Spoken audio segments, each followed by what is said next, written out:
what amazes me about Austin is that everyone is creating, and I just like that everyone is focusing on their own craft, not on everyone else's. They're just focusing on what they are doing. What Mormons have you ever heard of? Mitt Romney? He created this slogan, "Make America Great Again," and lost it to Donald Trump. That's awesome. There's no way that's true, though. Yeah, I'm pretty sure that is true. He saw his slogan, and he said, "That's such a good slogan. He didn't do it service. I'm gonna take it." He lifted his material. He did it better. He did it better. We all have way too much of everything. Obviously, there's a third world, but they're not here, so we don't really care about that. Hey, I'm right here. Hey, Peru's not the third world. You guys got the internet. If you look at the first videos I posted on my social media and CrossFit, I look mentally challenged. I haven't said you f***its.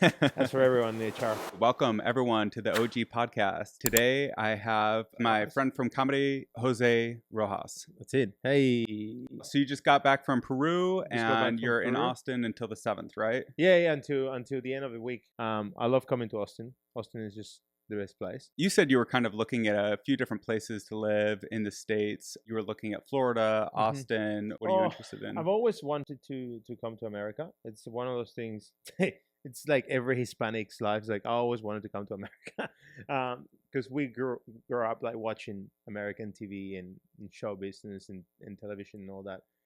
And I was quite interested when I was a kid, but I went to Australia to play rugby. And playing rugby in Australia was what I mainly did. How old were you? It's like 18 when I got there. So like, yeah, it was 18. How old are you now? I'm 33. 33, 36. Yeah, 36. There you go. Yeah. So which you are 90... 86. 86, sorry.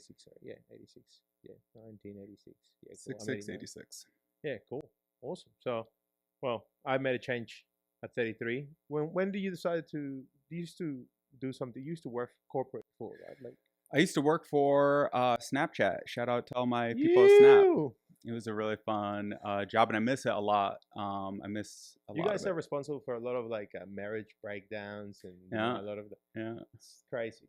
Those disappearing photos, they get you. They get you. They never disappear. I always wanted to turn the app into a dating app. Nobody liked my ideas. Oh, really? Yeah, I was like, that's what people are kind of using it for. Why don't we just because that's what people are using mainly it for. What they use it for. Like people on Tinder only have their Snapchat. It's not only for hookups. It has a hookup culture maybe, but it also is just about one-to-one communication. So most of the communication, I don't know the numbers anymore, but during my time there, most of the communication was one-to-one. One-to-one, yeah. And that was kind of like the moat or like the edge of the company at that time. I'm sure things evolved quickly, but yeah. So you went to Australia to start playing rugby. Yeah, I just went to. I went for like a 6-month period, to which like I was gonna learn. Yeah, my dog's trying to get in. He said, "Hey, I mean, no chance." I got in for like it was just a stint. Let's try it out. I bought a ticket. I went and played rugby for a bit. Met some incredible people that to this day I know. One of a lot of guys there that are crazy, and I really it was like a culture shock because for me it was like growing up in Peru. It's very different. I was saying to someone like I had to pay my first bribe the other day, like ever, like. For real in South America. Yeah. Wow. It's actually something that I'm trying to do a bit about because it's like I've returned. Like I am a gringo, even though I play my. Like no, I got my hair. You make a pretty good Trump as well. well. I make a pretty good gringo. Yeah. I got a fucking Australian accent too. I don't have like a normal Hispanic accent. So you have like 3 accents. By the way, it's like weird, and it changes every time I get high according to the drug. Like if I do cocaine, I'm Australian. Like I'm like, hey, you going, mate? Yeah, fuck, because I'm just like revved up. If I do weed, I'm Peruvian. I'm just chill. I'm like, I don't want to do anything. I just want to relax, whatever. And when I'm normal, I do a mix of both. Yeah, my accent definitely changes, like my personality, pretty much. But you'll be a fine entertainer then. yeah, exactly. It changes up and down. But it was funny because, like, I got to Australia and met all these amazing people, and then I went like specifically to play rugby. Like, did you get recruited or did you know a team? No. So one of the guys I used to play rugby in Peru, for Flaming Lions, which is a team that it's basically the most dominant team in Peru. Like they've won it 11 years in a row. Is everyone that plays there is from like a large portion of those guys come to private school. They go to this private school. I went to a different school. ended up going there because I knew people that were training there, and then they were like, "Oh, Oh, you want to play yeah. rugby? Come here and play rugby here." And I was like, That's cool. "Great." And through that, just through sheer physicality, just trying to just be better physically, I met really interesting people that advised me accordingly, and they were like, "Hey, you should go and play." I was trying to go overseas. I was like, I want to go and play rugby somewhere else. I was thinking Argentina, because Argentina is quite big in South America for rugby. I was thinking, oh, shit. I was like 17, and I was like, I want to go and play where the big boys play. Because my view, since I You're was a big guy. How tall are you? I'm 181 in centimeters. I think that's 5'11". Yeah, we're Six about foot. the same height. Yeah. But like, it's funny because like when I was 17, I was like, I want to go and play where the big boys play. Argentinians are the best ones in South America. They are the top. They've been third in the world. They haven't won a World Cup, but they are like just the best for us, right? Like they're just Consistently up there. So I was like, I'm gonna go to Argentina. One of the guys that I play with was like, hey man, don't go to Argentina, go to Australia. It's much better. You're gonna get better exposure to the sport, whatever. And one of my friends had just returned from Australia, and he's like, yeah man, I went to this university, it's in this place, it's cheaper than everywhere else. And then he goes, why don't you just do a discounted cash flow model in which like you can prove that the cost of studying in Australia is cheaper than the cost of studying in Peru to your parents. Because my parents are very technical. They're very they're very like, you're not going to do it unless you actually prove that you can do it. Oh yeah, so you were 18 at the time. They were like funding this stuff. Yeah, they were like, well, how do we know that this is actually a good decision for us and for you? And I was like, oh fuck. So I went and did the research on how much was the cost of living in Australia. Just number. Were they cool with you playing rugby? Like that's a really aggressive sport, right? High injury. My mom was not cool. My mom was not a good mother. Like my parents weren't good parents, so they really weren't aware of like what I was doing. They really never really paid much attention. They were always like, as long as he's not killing anyone, we're fine with him just not being in our faces. Like they were just like very hands off parents. Like, and I think that's always breeds like either breeds real estate agents, shitty lawyers, or good entertainers. Like it just breeds these massive people of like unhappy, like wanting to prove that they can be better at all the time and shine the light. That's pretty much it. We're all just recovering from our childhoods. Exactly. Including our parents, right? Exactly. My mom had a terrible childhood. I am surprised that she did really the way she did with me. It's incredible how things continue to be so progressive in the world, like actually make progress considering, like everyone has some horror stories. Everything is a circle. Everything is a turning wheel, sorry. So like everyone is at a point on the wheel and they're turning not at the same time. So like, you guys put a rocket in your wheel, and America is just constantly churning 24/7. But other countries are not there because we don't have the system and industrialization that you guys have too. I bet that would be pretty wild to grow up watching American media. Like that really would have to influence you. It just fucks you up. Like, because we got like all those little sites where you could see people like, with their faces split up, and after they just hit the pavement, like running like motorbikes. I was watching. Wait, what is that, like a cringe video? Or yeah, what? It was it was like a website. I remember so I got the internet when I was probably 8, maybe 9, 10-ish. Yeah, I think that was. It was really early though. It was really early, and it was like for Peru, especially. We had to go into these classrooms at my school, and I had all the computers lined up, and it was Windows 95. Yeah, Windows 95 was the first one, wasn't it? I don't remember. I remember 95, yeah. It was all this. I remember it was just like all in pixelated, and people. Like, it was all this fuck, but it was like this big before Windows XP computer labs. And in Peru, it looks like Russian education.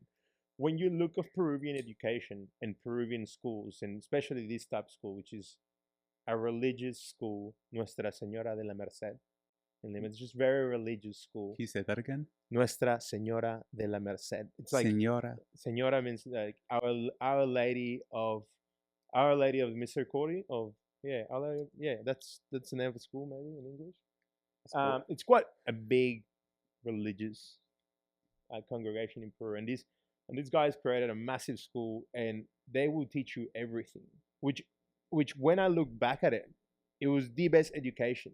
Like not right now when I go back to Peru and I talk to my friends that we went to the same school, we we used to get it would even though it was a religious school, we got taught theology. So a teacher will come Religion. from religion, and he will explain every religion. What is the religion? Is it Christian, or what do people in Peru Catholicism, believe? for 100% Catholicism. mainly, yeah, yeah. Gotcha. So we always get fucked, but it's by the government, Yeah, by the people, bye. by everyone. Yeah. Constantly will The get priest, the doesn't king, matter. doesn't matter. So America doesn't matter. We just always Yeah, we all gotta get on our knees. we know where we sit in the pecking order. That's the funny Pay thing. the alms or whatever Yeah. it is. Exactly. We just have to be there. But it's funny when you grow up religious. It's just like shit. And then you grow up religious, right? You have this family that is like really don't do that. Yeah. Don't be weird. And then Yeah. you see Jackass on TV, Yeah. and you're like, what the fuck? People do that. People do that? Like, and you're like, are you serious? And like, I grew up with like 4 channels. I didn't know people did anything. so you grew up in Utah? I grew up in Michigan. I mean, Michigan. we weren't like, we had technology. We were one of the first people to get the internet and computers and all that stuff. And I think that was actually a pretty big advantage for me. Getting the internet when you're like 8 years old, like Yeah, that's a it's pretty pretty big good, yeah. advantage. And we didn't have like cable TV or anything like that. And I was also grew up religious. And Yeah. so a lot of it was like, just hanging out with the community, that Mhm. religious community. And so it is pretty crazy to like see something like Jackass when you're like 15 and you haven't seen anything like that ever. Anything like that ever. And you're like, what the fuck? We were hanging out at Vulcan the other night, and I was telling somebody this story the first time I ever saw porn. When was it? Like, tell me. It was like, age. classic. It was classic. It must have been 8 or 9. I 8 or can't 9, remember yeah. exactly how old I was, but it was at a Okay. roller skating rink, and some older kid, maybe 2 or 3 grades above me, was like, "Hey, come here, come check this out." And we go to the back area where like the trash bins are, and there's just this circle of kids huddled over. Everyone's like looking at this thing. I have no idea what's going on.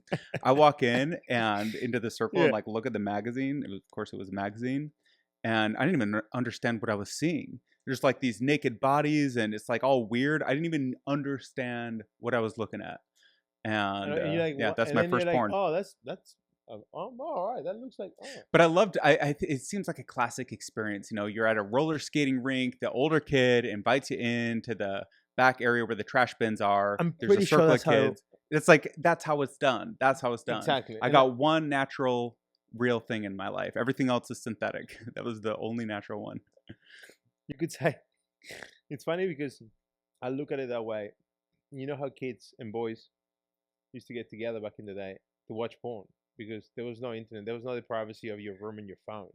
We didn't have that. Well, I didn't have that when I was young. I remember this memory as a kid going like, I got a VHS tape of these, and I was born in the 80s, like 89 in Peru.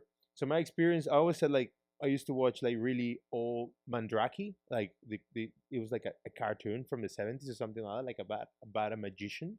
And this is an old fucking cartoon, and I used to watch that because that's what they played on TV. So we had like the American TV, but Letterman from the 80s instead of Letterman from the 90s. We had SNL from the 80s instead of SNL. So like I remember just being so lost when I got to Australia because he's like I had just gone like what the fuck? I traveled to the future. Wasn't it kind of closer to the type of like world you were watching or whatever? I don't know. It was more like closer to it was English. It was English, but it was already kind of like Peru was behind. Imagine Peru is a little bit behind. We used to get like my family was poor as well, so we didn't get like like cable. socioeconomically. Yeah, so we didn't get the cable at the start when I was a kid. When I had my upbringing up until a level, like we didn't have cable. Then when I went to high school, then we started getting cable, and I was watching 2.5 Men and whatnot. And then that as well, it's another impact because you're watching like sitcom, Sitcom Yeah, man. is different to anything else. To stand up as well, it's just everything is just its own element when you look at it. But now everything is all connected because there's not really that cable TV murky water that of all these channels of limitations that you have to be in a pecking order. It's like if you can create some value, if you have an opinion, you can share it. I cannot stand when people stumble over themselves while giving opinions, when they'll be like, I'm not a doctor, but I'm not a lawyer. I didn't think you were a doctor. I didn't think you were a lawyer. Just tell me what you think. Yeah. I'll make my own decision. What do you think you're going to like? I'm going to do something just because you say it? If so, that's my fault. But then like, people say that shit like people go like, are you a doctor or are you a lawyer? As in like, only those people can actually open a book about Right. either a medicine, like. Yeah, I And just it's want like, to and hear the everyone goes idea. like, yeah, but they've been through the institutions of learning, and I'm like, yeah, but institutions can be corrupted And out of date, and and out of people can date learn on and their own. behind, and yeah. So like, Yeah. but like, for me, it's like, I just look at it from the point of view of like, as growing up in Peru, talking about like me having to pay that bribe, Oh yeah, we which is gotta. like, which is pretty hectic. Like, someone stops me. I don't have a Peruvian driver's license, so I have my Australian driver's license because I haven't been to Peru, haven't driven in Peru ever. And I go, fuck, just put my Australian driver's license. And I go, I know I can drive in this country with this for about 6 months. So I've been here for 2 months, if less, 3 months maybe, like traveling around Here in Austin, or? like here in Austin and in Peru. So like traveling to the Americas, visiting mom, being with mom, and then being here. Which I'll hopefully make it permanent soon.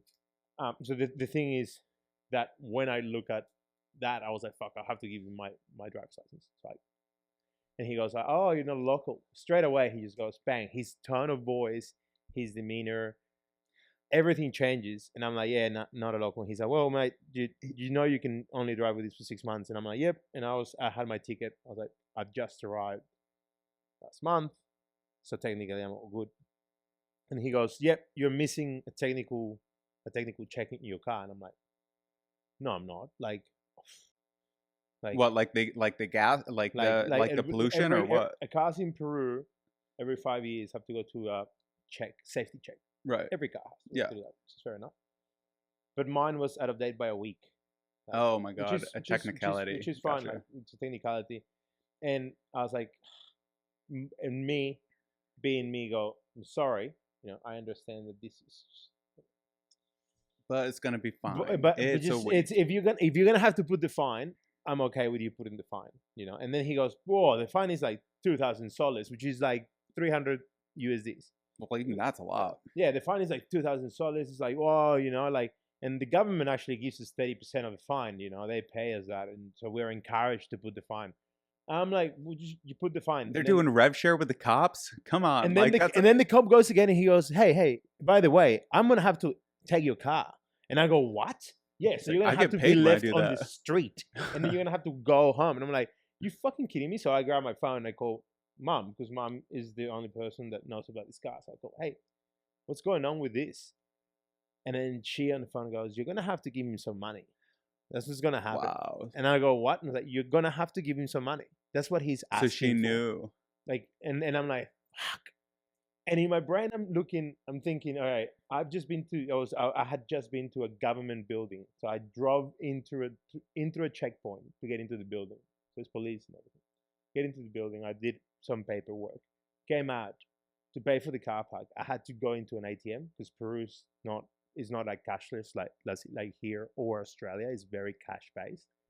So I didn't have cash. So I went and took money out of the ATM. Surrounded by police officers, right? So I take 200 soles, just pay for my car, get into my car, drive out, and straight away I get stopped by the police. Wait, in the cab? Like, or no, in just the car? get in the car, Yeah. drive out of this building, turn right onto the main avenue, not even 2 minutes on the road, and the police go, whoop, whoop, pull me over. I'd just been through like 4 different police checkpoints, which means that if at any point in time they were working as a mob, they would go check. So this is after you got. I've been to. I drove into a building, right, to do some paperwork. Like it was like some passport paperwork to renew passports and all. To go to that building, your car gets scanned by the police, which means that they know, for example, this guy is missing his technical revision. Right? Oh. They check you on your way in. I go into this building. To go out of the building, you have to pay for parking. I don't have any cash, so I have to go and get cash. Fuck, dude. So I go to an ATM. To go to the ATM to get cash, there is a cop at the door. A cop just saw me, drove into the building, check my driver's license and my car. That means that they have flagged the fact that I don't have my technical revision for a week. Then there's another cop that knows that I have to pay for cash. And he's seen me taking cash out. This makes you proud to be an American. Right? And people go, you're paranoid for smoking weed. Like, you know, people in Australia, when I explain these things to people in Australia, they say you're paranoid to smoke weed. But then when I'm in Peru and this shit happens to me, like, you know, when a police, like, because these guys work that way. Because I remember I went outside and like I called my mom. My mom goes, "You're gonna have to give How me much some did you money." bribe him? It was like $40 Hey, that's not bad. out of 300. It's not that bad. There It you shouldn't go. happen, It's but probably what he makes, right? A little more than he makes. He's yeah, getting 10%. yeah. And I said to him like, I don't. I looked at him. I said, I don't have any money. And he looked at me. He's like, and he went like, he was like, "Come on, sir. It's gonna be like, you know, it's gonna be $2,000 plus your car is Don't they gonna have go into Venmo the these pound." days anyway? What? I guess it's a cash economy, you were saying. And then I went like, okay, and said, "Oh, I have $100." And he's like, "It's two of us. Come on." I'm like, "All right, I have $200." And he goes like, "That sounds more like it." And I was like, with my hand in pocket, took it out, and he's like, "Come on, don't be so obvious. Like, it's just fucking put it in your driver's license." So I just had to fold like $200 into my driver's license and then just give him my driver's license. Oh my god, what a And I corrupt was like, world. shit. I shut myself. The whole So that's why you want to come to America, and now you're deciding between Austin and And Florida. Florida. And what is interesting in Florida? Like, look Florida. at this. This is beautiful.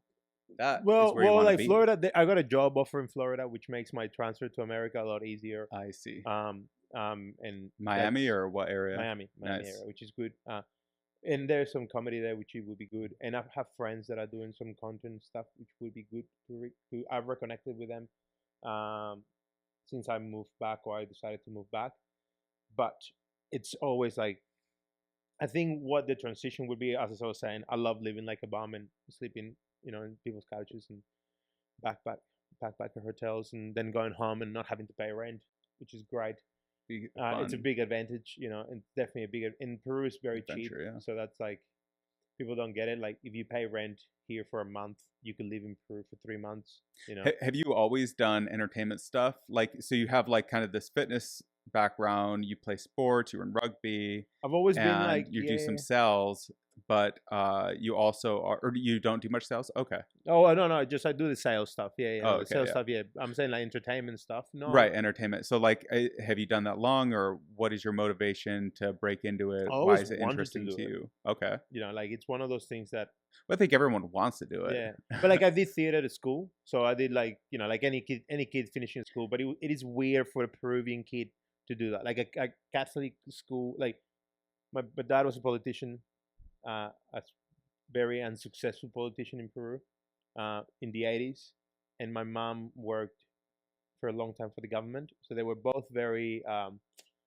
like, I would say, active in the community and active in trying to, In Peru and like yeah, the Peruvian create life some and impact in some sort. Because they obviously, if you work for the government, patriotic. it's either two things. You're, you know, like, you're going. Is for, it patriotism or is it like corruption? It's probably corruption. It's definitely corrupt. Like, Okay. for my mom, it's actually, my mom took the Peruvian government to court. That's the main reason why I didn't want to live in Peru ever again. It's just because we've always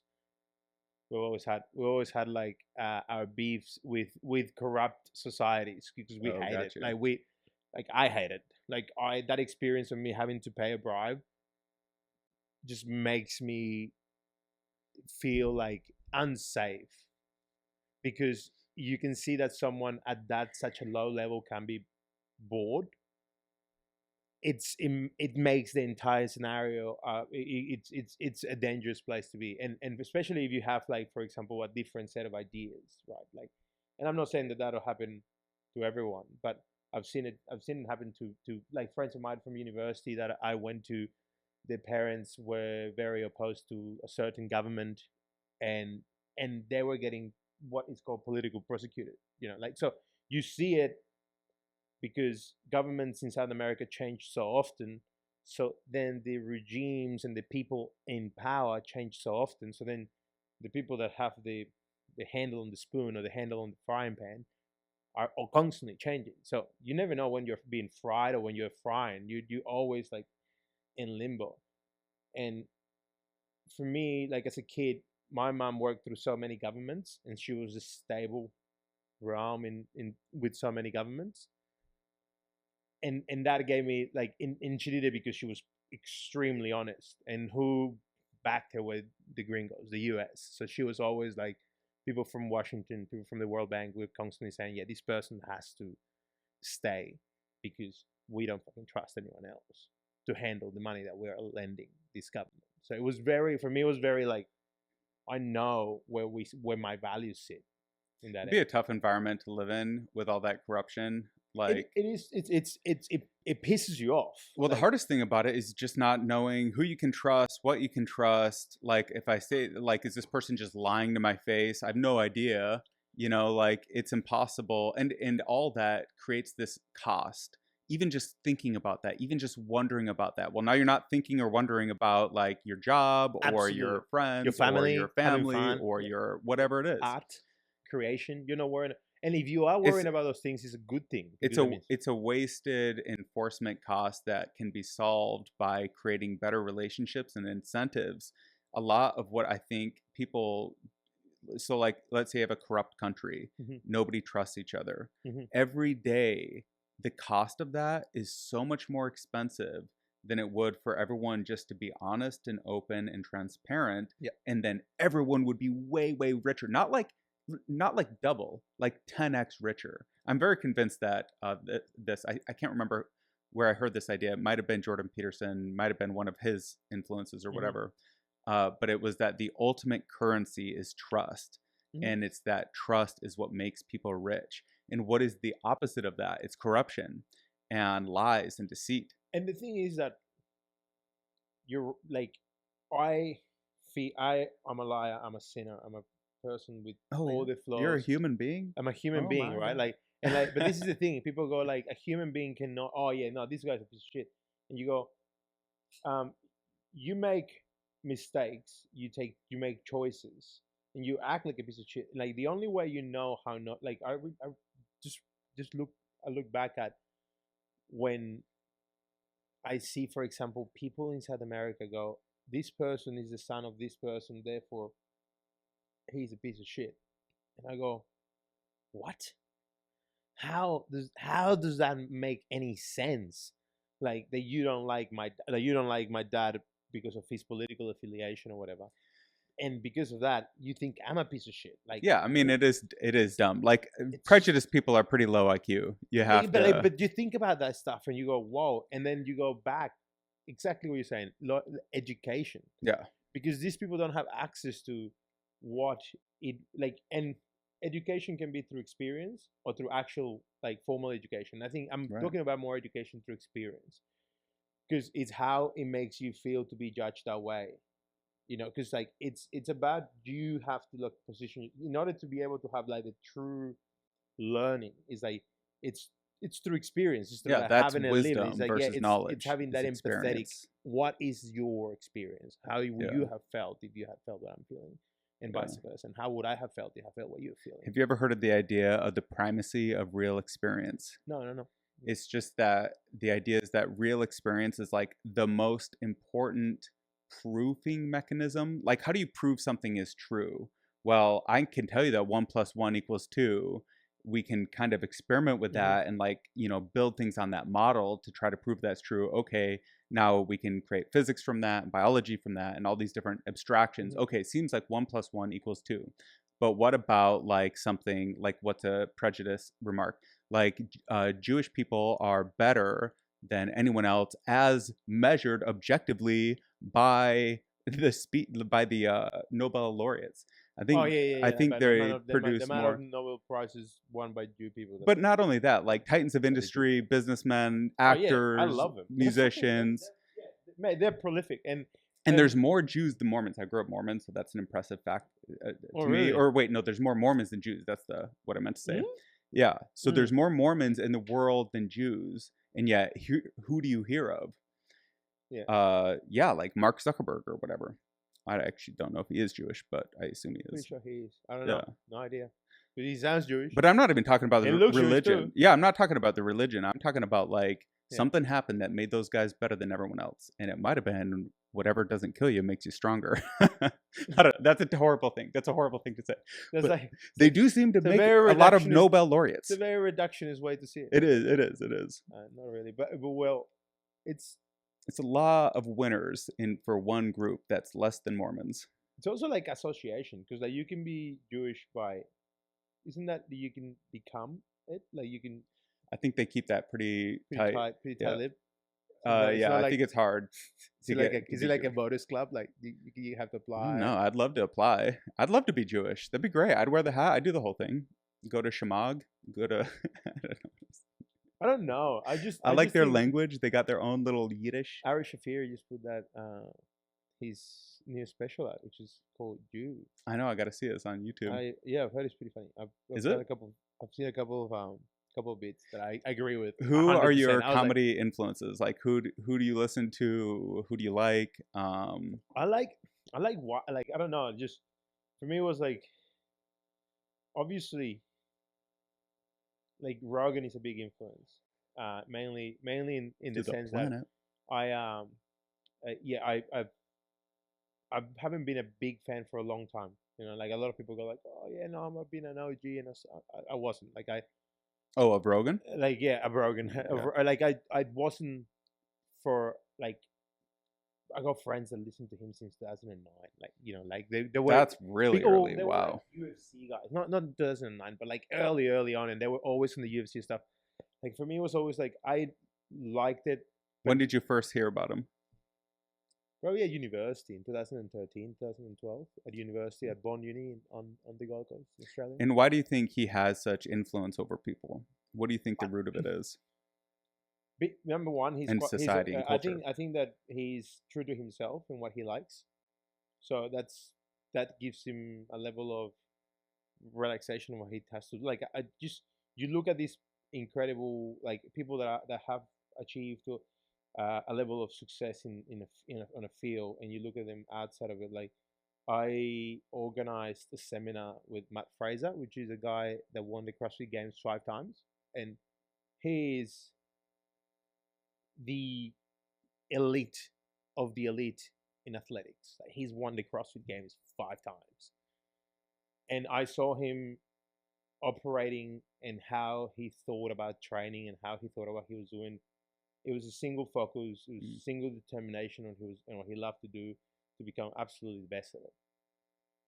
But that is someone that wants to be absolutely the best at it, right? Like I don't know if Joe Rogan is absolutely the best at everything he does, right?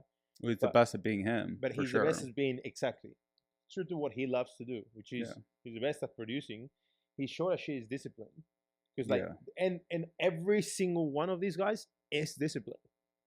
They are, right. A lot of Every yeah. single and like whether they like to say it or not, or whether they like to say, hey, yes, I may or may not be disciplined. They're all fucking disciplined. They all wake up Yes. at the same time. They all have at least the same routine. They have all- something. They have something that sets them apart in terms that they're willing to do work that other people won't do.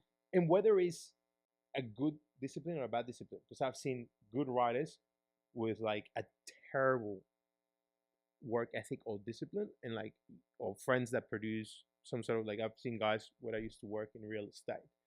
They were constantly fucked, like drunk or on drugs, but they were always on. But that was their routine. They basically knew I'm gonna get fucked up, and that's this is my setup. I know the first drink I'm gonna ask for this and that. Like they had a schedule to follow, like a process. That's another thing that you see with high achievers is they often have some kind of crutch that they lean on in order to either like as a Or a ladder. reward or a support or Yeah. what was that? Or either a crutch or a ladder, because Or a ladder. How so? it's either helping, because a crutch can be seen as something that is Right. helping you stand Yeah, up. I like Ladder that. is helping you get further up. Totally. So- But so you're saying sometimes crutches can be ladders and Yeah, vice versa. and vice or versa. what? Okay. I think that when you look at it, because when you look at if I look at something as a crutch, I particularly sense it as a negative, because you only need a Oh, crutch totally. Yeah. when you are hurt or when you have Right. something like this. But then like Well, it's- like weed is a perfect example. Weed perfect. is the classic example Yeah, is of something that could be a crutch or a ladder entirely dependent on how you use it. Now, I don't think I've ever smoked weed and regretted it. Truly. Even when I shouldn't. Even when I knew I shouldn't. My It's first like guilt waking on the up 9 episode. a.m. and going to work. I shouldn't have done that or whatever. But Yeah. what can you say? What can you say? I've been so high at work before, and this is just I don't work for anyone anymore, so fuck it, who cares? But like when I started to realize how much I hated the corporate life, when I started to realize like the whole, hey, how was your weekend? Ah, great. What do you do? Oh, I went to I watched a show with my husband. I'm like, oh, great. Ah, yeah, how are the kids? Oh, I don't have any kids. Oh, yeah, I forgot. You're the one with no kids. And you're going to have to readjust your whole. To these people that really just, they like to watch The Bachelorette. They like to watch Jodie Shore. So how would you spend your time perfectly? Like if you could spend it any way you want. Let's say you I get will. 100 grand a year for the rest of your life or whatever. I would just be at the Crick in the Cave at the back of this lab room, just smoking weed and Hell taking yeah. shit. Hell yeah. I think that that's the perfect place to be. Like, Just turn on a camera. Now you got your money. yeah, yes, exactly. Like, but it's just, it's like I Not that found easy. out. I found out that a lot of people want the I think a fence, the dog family, and all that. And that's great to have, and it's a fantastic thing to have, and you have it actually. Great dog, For great a house couple more days. for a couple more days. But you look at that and you go, "Wow, great! This is what I want." And for me, it was I got to that level, and I went, "Shit!" Like it's beyond that. And I think that it was because of that my parents, right? Like having that lack of, they were never around. Like since I was a little kid, never around. So my brother and I got always left our own devices to do whatever we wanted to do. So with like nannies or cousins that were much older than us, so we really had a different view on Do you have a lot of family close to yeah, where it's you grew up in Peru? around 36 cousins all Wow. up. Yes, it's 11 aunties and uncles and That's 36 that cousins. Catholic background Yeah, coming Catholic in. background. No TVs. No Oh TVs yeah. back in the day. Oh, fucking. Oh, are there a lot of Catholic rules? I didn't know there were. I No, no, didn't no. know I'm they were saying too that strict. back in the day, because my grandparents were from the country, so there was not much TV out there. Hmm. So that was the old saying. The old wives' tale was like they had a lot of kids because there's nothing else to do after night. I But thought it was because fucking, you got to get people to work the farm, true and as you're gonna well. lose three of Nah, them. my uh, family is definitely not like my uncles are not very farm orientated because back in the day you could have cheap labor. So let's go back to comedy Comedy, yeah, yeah, influence, how you would spend your yeah. time, and yeah. So Yeah, who? no, like comedy influence, man. I think Rogan is definitely a big one in mainly in Yeah, general, in following what you like to do. I love Tim Dillon because he talks about things that are smart and funny. Like he just rants about like the economy, and he goes really good opinion pieces about what's capitalism and how it's working, his and great how opinions, American fantastic society opinions. works. Yeah, fantastic opinions, right? Like, but Yeah. just like good good pointers, and then everyone else that I see right now, it's everyone that I speak to right now. It's I would say an influence, but at the same time Yeah. it's providing something to me. It's like an experience and it's an idea or even like how they work at it. How Like many times do you think you perform stand-up comedy total? now I think probably I actually know that it's less than 50 all up. But like I know that I'll be it's less than 50 times for sure. And I could count them all because I have them all recorded. There you go. And I probably could go into my phone and do all that, but it's less than 50. And why are you interested in getting on a stage in front of people and telling them what you think? Because I think that All narcissism aside. all narcissism aside, Yeah. it's whole narcissism. Just But whatever the entertainer's narcissism is. Just like, no, because I like have this what do big you void. intrinsically enjoy about it? Okay, I have a message though. My message is a message of unification. My message is I think that if I were to leave this world with one thing and one thing only recorded ever would be like we're all the same yet we're all living in different timelines and different experiences, right? So like just be I kind with love each that other and message. like we're all fucked up. We all Yeah. make mistakes. Like life is not about the mistakes you make, but it's about the people you Well, make why don't feel you happy. think people often act like we are all one? Because they hurt other people and they take pleasure in it. And so today, anyway, yeah. Why is that? I think people don't. It's a cynical world out there. It's a very it's you have to harden yourself out there. And like if you don't the structures of society have already been created, right? So a lot of people that don't fit in, the blue-haired crowd, the people that are extremely progressive, they want to destroy the structures of civilization. They want to they want capitalism to just be eradicated because it's inherently evil. I think that's a bit stupid. Like, especially if you actually have not been part of capitalism. Like, if you have never worked a corporate job in your life, you should shut the fuck up, sit down, Well, also just don't. look around. Like everything is amazing. Yeah, Holy shit, yeah, yeah, everything's yeah, so yeah. awesome. No, It's crazy how good everything is. you can It's so crazy. exactly. But like I'm saying, you can complain all you like, but at least work 5 years in a corporate job, pay your taxes, do your tax returns, be a fucking citizen of the country, Don't do understand. tax returns. But Well, yeah, okay, well, yeah. like, why isn't the government doing that for you? What But year? like, I got to tell I you how get much it. you stole. And this is true, and this is all this, and like, and again, I'm coming Make from me I'm count coming it. from a point of view of like, obviously, I was saying this to Jack Stoltzman the other day. I was like, I'm coming from a point of view that I grew up in Australia. Australia is a pretty, like, in terms of society, the country is beautiful. The people are amazing. It's just the best place on earth. It's like it's paradise. But Really? I think that people are asleep at the wheel. Like, they just let the government do whatever they want to do. Yeah, all And over. and the government is looking at you at all times and what you do. That, be that as it may, it's a very good system because you're protected. If you are unemployed, you get paid. Yeah. If you're sick, you don't have yeah. to pay for insurance. If you break your hand, you get okay care. Society is awesome. It's Yeah. just not as awesome as it could be. It's not as free as it could be. America is the freest society on earth, whether you like it, whether you like to agree with it or not. And this is coming from someone from Peru that has an Australian passport. But that freedom isn't free. I don't know. That sounds like I'm quoting somebody. But like what I'm trying to say is that freedom isn't free. yeah, like what I'm trying to say is America. we have to be careful about losing our rights. You know, we can't let our absolutely, rights decay. I think, like, I heard this opinion also, that there is a very good book that I haven't finished reading yet, but I am halfway through, and it's called Geopolitical Alpha. Geopolitical Alpha, great book. It explains how governments operate in constraints. So it's a constraint system. It's not a preference system. It's not like, Donald Trump has the preference of this, therefore he's going to act that way.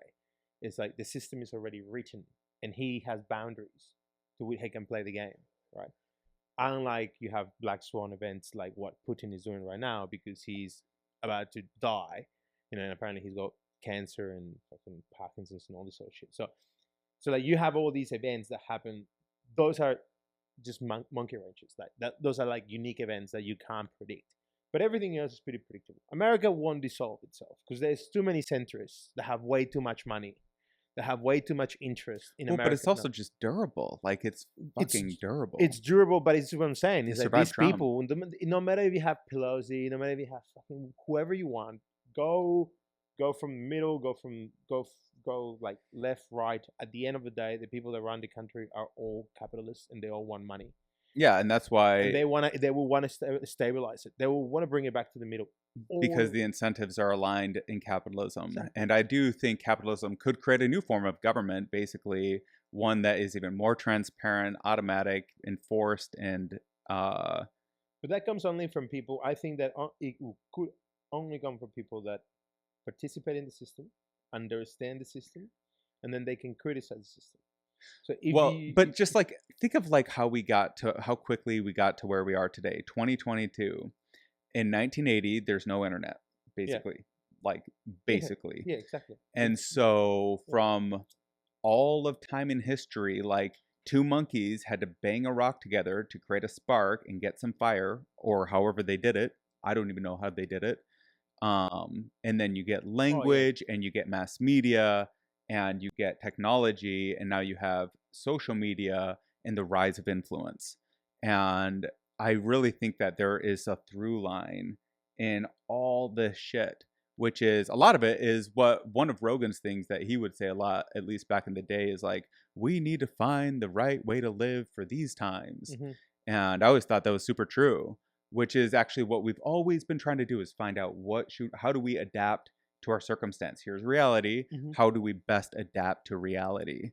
And so, you have to be able to understand reality, and then you have to be able to strategize and have goals and outcomes that you want to achieve in reality, mm-hmm. and then you can best adapt to that.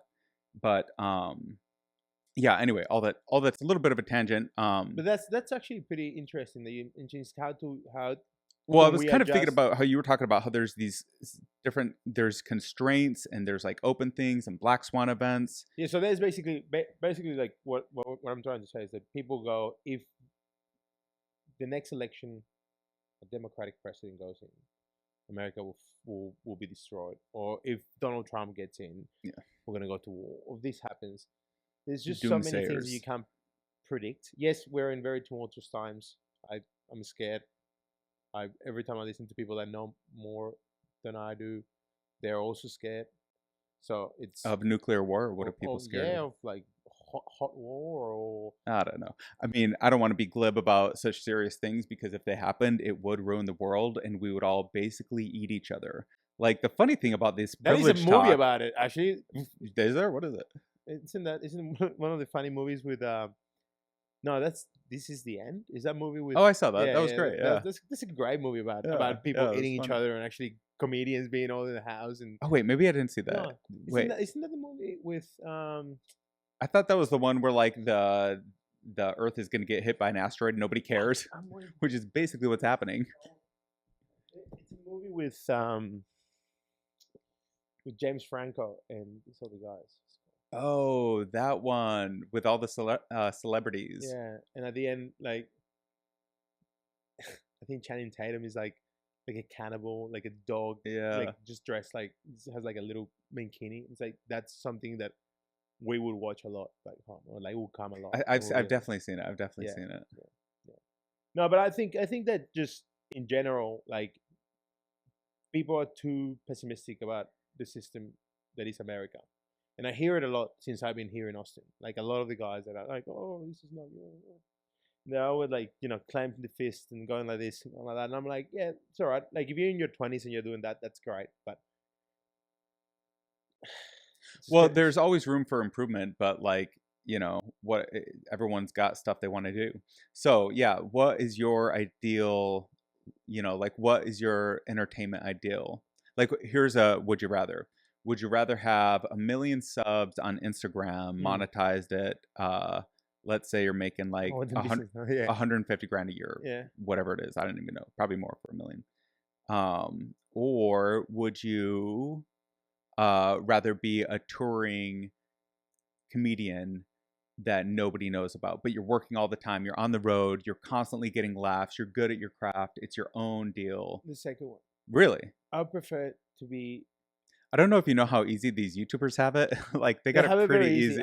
I just feel a pretend little money. bit. For me, it's like I join it, and like a lot of people will be like, "Oh yeah, but you're sharing." Like my social media it's me really. I haven't changed it. I don't have any intention of having an old social media and deleting all my friends that know me since before. Well, yeah, They're you gonna want both, like really. In reality. it's it's like I'm Jose from Peru that studied in Australia. It's like But if only you one only of could me. want, I guess the question is, would you rather have wealth or fame, or pursue your passions? I want to I want to And have. what are your I passions? think wealth is very it can be. Someone said this to me, and I now agree with it more than ever. It's once you know, and once you get to a level of understanding of how things work, with a little bit, you can make enough to live. All right, and you can invest and reinvest enough to live, Yeah, and you can yeah. create enough to live. People You, can definitely invest more so than they ever have been able to. but There's a also lot like of if tools out there for you them, in like and some fucking people hate safely. some people hate Gary Vee, and like I know a lot of people that hate him, and like I partially hate him too. Like for a long time, I was like, he's saying I too do many think I things that didn't I like him at first. no Yeah, hate is not the right word. What's it called? I find it annoying that he's always in my he's face. kind of got this annoying, like really fast way, and he's always high energy, And and he's he's always bringing it saying at and you. I'm like, that's not how I don't know how to everyone is all the do a time. Gary Like Vee, sometimes but I wake up and I want to just shoot myself, and I don't want to do it live ever yeah, again. yeah. And it happens like every time I'm in Peru. I'm at home all the time. I eat mushrooms.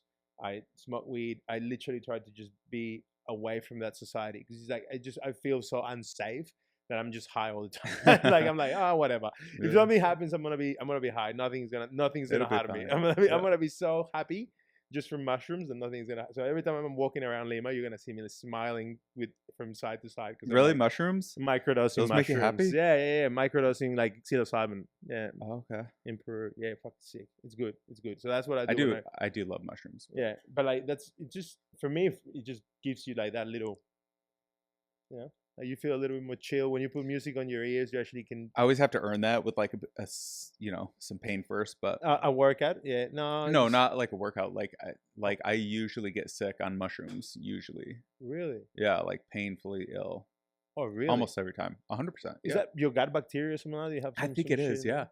I think I have like an aversion to it, It's and one it thing that does I've make me noticed sick. since I've been in America is that my stomach has been pretty crooked. I've been pretty bad, and it's just like oh, like I don't know what it is with the food, but or maybe with it with handling money. You guys handle a lot of cash here.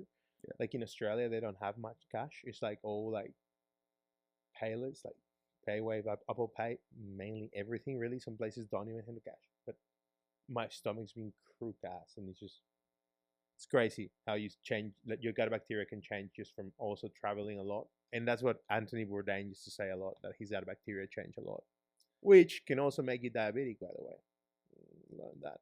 It's interesting how diet is like the issue of our time. It's excess. The issue of our time is comfort and luxury. We all have way too much of everything, Yeah. especially in America. Obviously, there's the third world, but they're not here, so we don't really care about that. Hey, We're gonna I'm squabble right about here, bro. our What are you privilege. doing? Hey, Fuck Peru's you. not the third world. You guys got the internet. I'm You're third fine. world. Let's Peru's just third pretend world. Uyghurs Peru's don't third world. exist and go back to squabbling Peruano, over the somos tercer privileges mundo, of first tercer world mundo. elites. Okay. But yeah, like like we just Yeah. they're over there. They're not over part there. of our Yeah, world. true. We're south of the border. We're all good. We're speaking Yeah. another language. Actually, there's a lot of gringos moving down there. I've heard to Mexico City. There's a lot of gentrification happening, which I think it's a good thing. Like my view of the world is, Yeah, like if America gets too expensive, go to South America. Fucking go to Peru. Hit me up.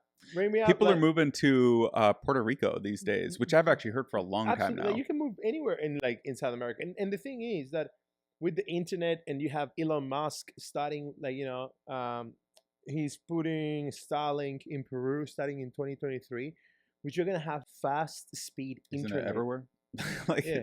or he's just like providing access, I guess. providing access. Yeah. Okay. So like starting it as in like Right. starting distributing the The hardware satellite connections. and the satellite connection, the which antennas. it's incredible because Peru is very hard to be connected via mobile phone. Right. So then if you can then have Starlinks everywhere, or we were discussing this the other day about, like the growth of people trying to just be digital nomads, so travel the world, and instead of being in one place at all times, they're just traveling around, working on the computer. They're freelance. They're doing some sort of content creation. They're doing some sort of like editing. Starlink makes that possible for Yeah, sure. yeah, and now More than ever. Starlink makes it super possible, because then you can inbuild that into your business model and say, hey, this is the cost of running my business. That means I have to be connected all the time.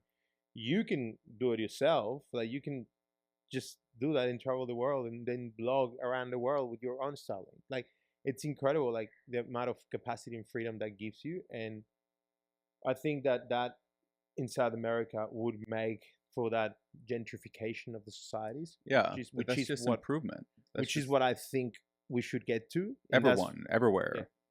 And I think that it will happen as travel Yeah, becomes right. cheaper, as technology grows. Bread gets cheaper every year. Concrete gets more efficient and stronger. New Building, but also building materials. building like, methods and materials. like in Australia, to build prefabrication. a house is really expensive, right? In I America, don't know if it's super concrete's cheap. getting better, but what was that? In Australia, to build a house is really expensive. Here is really cheap. I'm really excited about this prefabrication. Have Yeah. you seen much of that? the house that you can just It pop up. makes so much more sense to me that you would prefabricate everything, because first of all, you're going to get way higher quality control if you're working in a factory setting Mhm. than out on a custom job, obviously. Yeah. Second, you can like have really good materials sourced at much higher volumes, so Mhm. cheaper. Everything's just way more efficient and cheaper if you're going to do it at a factory level. And I think, do you think, because, for example, right now when I look at Austin is growing so much, so many buildings, like Yeah, it's going to be wild. it's Give insane. it 5 And more like, years. I don't know if, because I look at those buildings and I know there is going to be behind those buildings, there is going to be a whole industry of people trying to fill them up, right? Mhm. Because I've been part of that industry of people. I've been part of the real estate industry, the leasing component. They're brokers calling. And what people don't see is that those brokers are going to be calling guys in another city that have a business that doesn't have an office in Austin. So those guys are actually doing the job for other businesses to think for them whether or not they want an office in Austin. That's their job.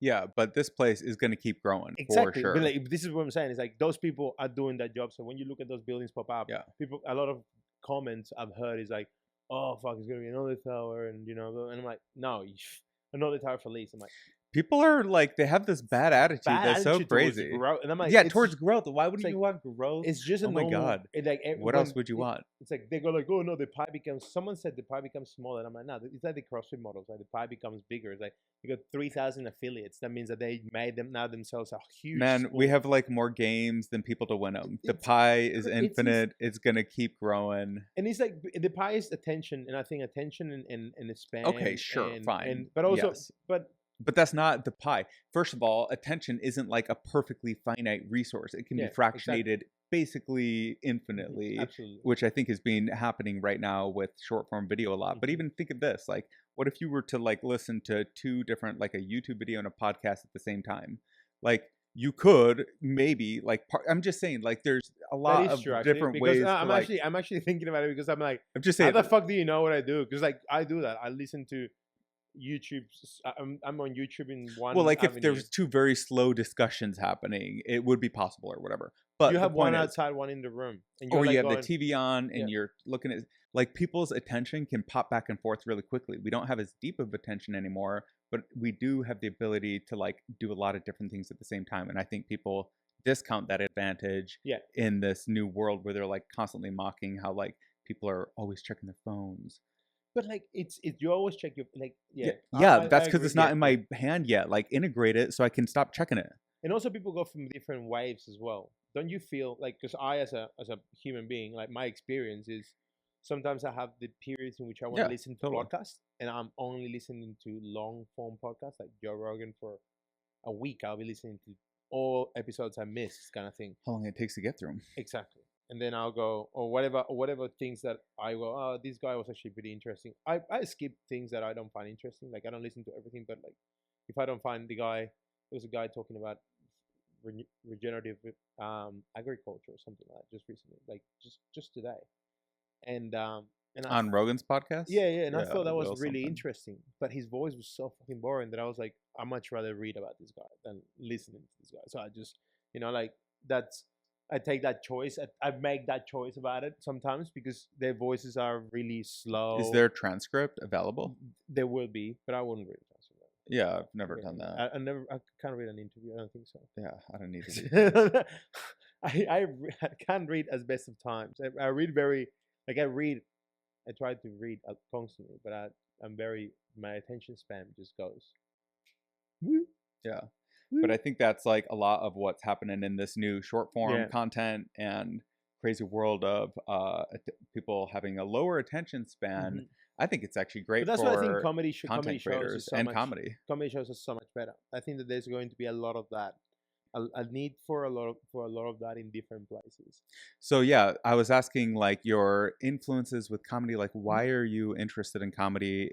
Like, I think how about another would you rather? Another would you rather? Would you rather be a famous touring comedian or a star actor on a TV series or movie? Oh man, if I get an acting gig, I wouldn't say no. But Equal levels of fame though, you and money. Everything's the exact same. You have the same levels of comedy supporters and support on both you sides. can be more honest with comedy. Yeah.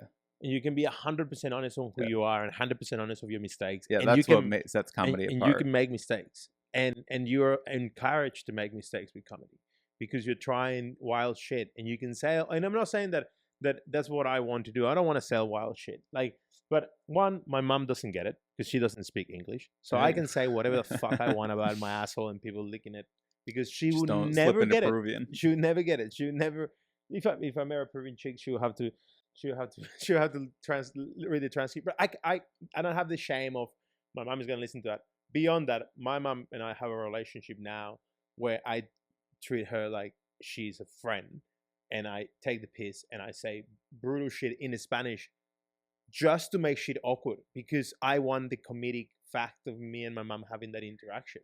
Because I do want to make those jokes. I do want to make sexual jokes, and I do want to make things about that. And I have my mom alive now. I don't have. I don't Do you restrict your comedy in any way? I do agree, though. That's such a good point. That comedy versus acting, like, Yeah. why would you do one or the other? Yeah, everybody would love to do everything if it was easy enough. But Yeah, if you had to choose one thing to do with your life, there is no more freeing thing than comedy. absolutely. And like you can be, and like you are like, because actors, yes, It's like absolutely true. yeah, it's just so different. Like you got to be a character, but then you also have to pander to people to like you and to an audience, and if you're gonna go into a movie, I don't know if that's changing. I don't know if that ever changed because you got Netflix. People go, oh, now you have the internet and you can act anywhere, but But it's censored. It will be interesting to see what happens with Elon Musk and Twitter. yeah, it's interesting. You think he's gonna rebuild Vine to compete with TikTok? I think Seems he like should. a possibility. Yo, I of think he course he should. should. Yeah, And like I think that YouTube Shorts, and I think that every American company that has any sense should be doing anything in their power to compete with every Chinese company is trying to take over. Like it's just Yeah. it's. I find it Well, stupid not to do that. we were talking. Yeah, right. We were talking about the marketplace of attention and like the total addressable pie of attention. And so like that's what these companies are doing. Mhm. They're building these platforms to harvest attention, and then the creators are like they're building the container, the creators fill it with content. Yeah, and I think that is a build build it and they will come model, and that model is a very good model when you have the capacity and the money To build it better, to yeah, build it better. and Yeah, 10 times better. and but that's it's like the McDonald's model, and like I know that a lot of people say the McDonald's has ruined the world and modern civilization and how we eat and not, but they have a system. That's what I'm saying. It's like whether it's a natural or unnatural system, it's a rational system. It's easy to follow, and it can be replicated across multiple places. Yeah. And I'm not I'm not a very systematic person, but I try to be with things that I like doing.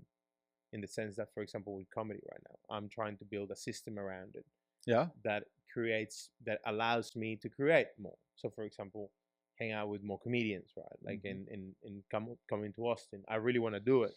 So, like going back to what I was saying, is like when I was a kid at 17, I traveled places to try to be around good rugby players. I went to Australia, went to the Gold Coast to hang out with guys that were playing rugby at the highest levels. It's a lot of what influences your ability to break into something is, and just be a part of something is whether or not you're surrounded with those people. Because there's that, you're like the average of like the 5 people you spend the most time with. Yeah, absolutely. Yes. And yeah. And So like that's they say not necessarily of, but you can have those 5 people, and this is the other thing that I believe to be true for me. It's Jose's view of the world. Like no one else's fucking view of the world will have this. Is that you can have those 5 people in different places in different stages of your life. do you think you can have them remotely now through things like podcasts? Oh, I think you can have them. You can have them at stages, experiences, moments in time. Because I met guys that I've met once, right?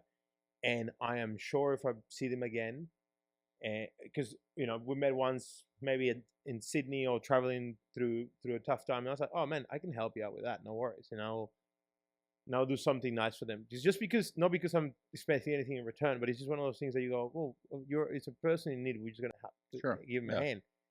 And then you see them after a while, and then you become like you're just really good friends with someone, and like you have that level of influence, and saying that person has influenced you at that moment. That was one of the 5 people that were around you at that moment, and it can last, and it can last for like ever. And at the same time, a person that can be with you for years can have absolutely no influence. See, that's kind of what I would argue, or that was kind of like the point I was wanting to make, is like I wonder how much of the average that you are as influenced by the people you spend the most time with is Actively. what? It's active. Like, Yeah, it's like automatic. It's just like yeah, gonna happen no matter who you're spending time with. It's yeah. almost like, what ideas are you listening to? Hmm. Those are the things that are going to impress upon your mind. Yeah. And that's why I was asking with podcasts I is think for like, podcasts, for me, I what do you listen to think? everything. Well, Like, but what do you think the impact of listening to like a given creator or a podcaster? It seems like they actually would be. I know I've listened to like some podcaster and I start using their turn of phrase or their, 100%. and And so we like, but it's know also that it's for happening. me, like, which is for me, it's even worse. Like, it's like when I listen to people, like, But in what do you English. do? Do you not listen to No, no, I try to listen to as much. Like, I try to listen to a lot of different things. Like, for example, uh, when I was going through my divorce and through the whole thing about breaking up a relationship that was a long term relationship, I listened to probably 200 episodes of marriage counseling, like therapy Mhm. fucking podcast. Just because I was like, I want to know what everyone else is going through. Like, Right. I want to be, I just want to listen to it. And like, I'm not a piece of shit. Like, some of those guys were pieces of shit. Like, I'm a piece of shit too. But like, but I was like, whoa, like there's a lot of bad people. There's a lot of, like, there's a lot of fucking marriages that break. There's a lot of people that, there's a lot of things. Right. There's a lot. A I'm lot not of the people are experiencing I'm the not same the only thing. one experiencing the the loss of love, or Yeah. like all the failures of my inability. Like, those things. You feel like, oh, there is all these stories, Yeah. and I think that, yes, that those things have That's a great influence. part of Yeah, having all this content and stuff. But yeah. yeah. No, but this you can then go into just those realms. For me, it's like it depends on what I'm trying to capture at the moment.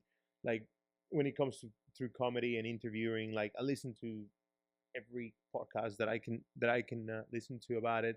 But it's more about going through books, reading a lot about it from comedic influences, and how to write and how to get into the English So style of comedy as well, which is so like different. knowing multiple languages, what are like some of the books and things that have influenced you? Like you were talking about some Russian literature, Yeah, so Tolstoy. like, but for me at the moment, the biggest one that has been all the Stoicism books. Oh yeah.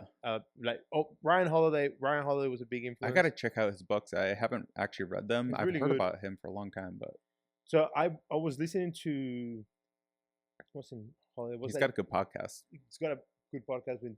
He's got a good interview with Tim Ferriss. Oh, he has a ton of good interviews, Yeah, yeah, great yeah. interviews. So one good one with Rogan too. He's got a great one with Chris Williamson. He's got a great one with Rogan. Chris Williams is his that guy from the UK, right? Like yeah, he lives here now in Austin. He's a oh, podcaster. really? Yeah, yeah.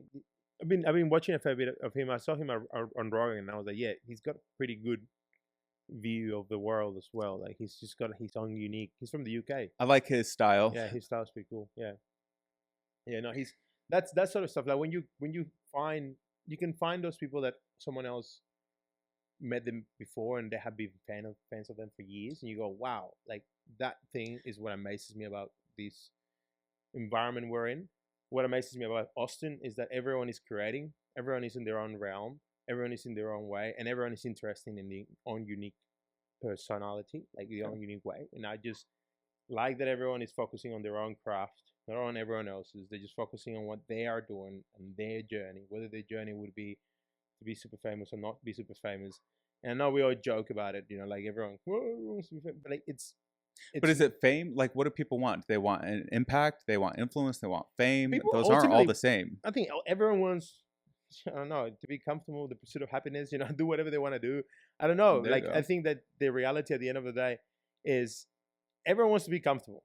Whatever that is, everyone wants to get to a level in which they can say,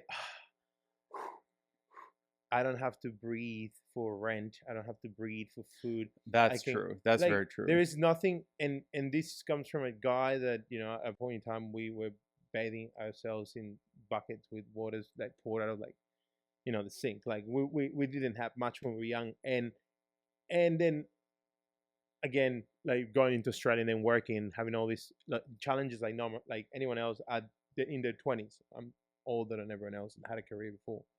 So when I look at that, is when you get to that level that you can go and be, okay, I can I know I can do it. I know I can replicate this. I know I can work. I know I'm a person in society.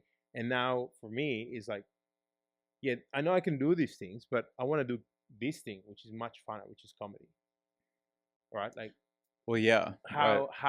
and this is what I'm saying. A lot of when I look at the younger people here, they had the amazing chance to take the decision and take the jump earlier, to go in what they want to do earlier, which is to go into the art, into the craft earlier, and find themselves through that, which is fantastic. How do they even find it? I don't know. Like, how do people find it so I have no early? idea, I and feel like I had every to. time I think of that, I go, Like, again, like I like some listen. 16-year-old that's doing stand up is like, how do you even know that you want to just do go, that? That's crazy. Not only do you know what it is, but you want to try it. Like, You I know don't know. how- I guess that happens. I you guess know that how happens. there's some people that when they go through a drive-through and they see a 16-year-old working as the Yeah, cashier, that's normal. and That's they what go like, they're. and they go like, oh, they go normal, or they go, congratulations, at least you're working. You know, you're Yeah. getting ahead. I'm like, I don't think that. I think that's good, like good because he's showing some responsibility.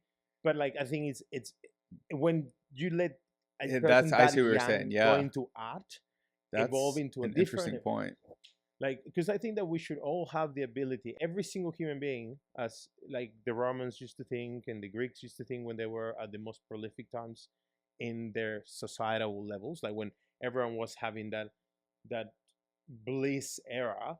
It was all about thought. It was like you had some Yeah. warriors. You had like the warriors going out there and protecting you because it was a rough society, and we will always have that. But mainly, it was a society of sharing ideas, of getting Yes. together, of having an environment in which you can come. And this is kind of my thing. Like my thing is, I'm Peruvian. I lived in Australia. I had to become an Australian by literally just merging with the society. Like my ex-wife was Australian, so I had like a really first person view of what being an Australian is. And it was great. But for me, it was like, hang on a minute, like this is a great way to be, and to be part of this society. But I know for a fact that there's a half of me, which is Peru, that it's not having the same privileges and the same events that you guys are experiencing, because no one is telling them that that is a possibility, and that they have a reach and they have a capacity. Yeah, yeah. That's And that's important. a big advantage now of like everything being so connected. Exactly. And it's about having the ability to say, hey, have a look at other places. Just look up. Like, because everyone is so focused, like, is that everyone is working in themselves, wherever they're in, and they're just looking down at all times. And I think entertainers try to go Yes. and take them away from it. Look at the world Look around at the you. world that I have seen. Yeah. Perhaps you would like to see it too. And then they build, Or are from up there. seeing it and just not noticing it. Or saw it, but you haven't seen it Yeah. this way. Yeah. Because I have I don't know. I have a different perspective. I'm from Peru, and I lived in Australia. Totally. And like that's probably my only two things. But not like I also have another perspective. Like, oh, I'm very politicized but at the same time I hate it. Like my dad was very politicized, but at the same time I go, I don't want to be politicized. So did you say you were on some fitness podcasts or Oh yeah, no, my friend shows or something? The Cross-X Method, and there's a few other guys out there that do mainly podcasts with gyms. Or what's your interest in fitness? I guess was my question. Has always been my interest. I was a fat kid. Oh yeah, how young. fat? I was 75 kilos when I was 9 years old. Titties fat or Titties fat. Like okay. I used to wear XL shirts when I was like 9, 8. All right, me too. Like I had like titty. I looked like a fat lesbian.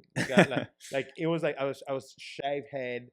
I looked like Victor Martinez, like Victor J. Martinez, but like as a kid, as a 9-year-old, like short shit.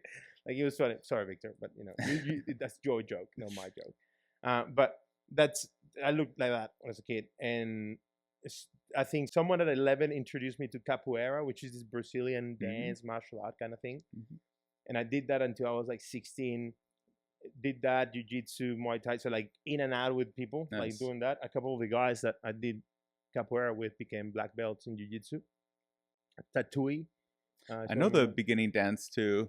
Capoeira. Yeah, it's so gay. It is a little like it's the gayest it's like thing in the dance world. fighting. Come on, fucking gay. Like it's so gay. What are you gonna? You're wearing these fucking real tight, wide, fucking short, wide leggings, and you're like kicking each other and dancing. Yeah. And I'm like, It's literally it's called the dance fighting. fucking most, it's the gayest thing. And Brazilians take it so seriously that I'm sorry, I don't want to get killed by any Brazilians, but Oh, it's do gay they? as fuck. Like the only good thing about Brazil is Brazilian Jiu-Jitsu. That's stuck with it, get with it, move on. You know, don't tell people that you did capoeira. But anyways, capoeira has actually, it's But you were moving your body was I was the point. moving my body, and I started doing it, and it gave me flexibility. I could move. It helped me with a lot of the CrossFit stuff I did later, and with the rugby stuff. Because What do you like about CrossFit? It seems so injury prone. That's like why I haven't got into it. I didn't like it at first because of that, because I was coming from a Charles Poliquin background, like a very strength and conditioning, biosignature, losing some weight background. One of the guys I work for, he was very big with that, and he became a PhD. He actually now trains the Olympic Chinese team. He's one of the head strength coaches, and he's a fantastic guy. So he's this guy I used to work for. Just a point, he taught me a lot about training, but also how to run a facility. So then from there, I went out and opened my own gym with a guy that was a trainer with him.